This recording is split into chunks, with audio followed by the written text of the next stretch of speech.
Oh, diksyo.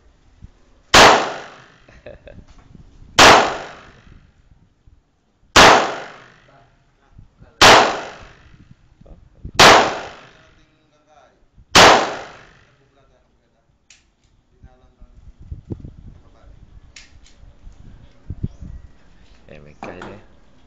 Okay, kapla.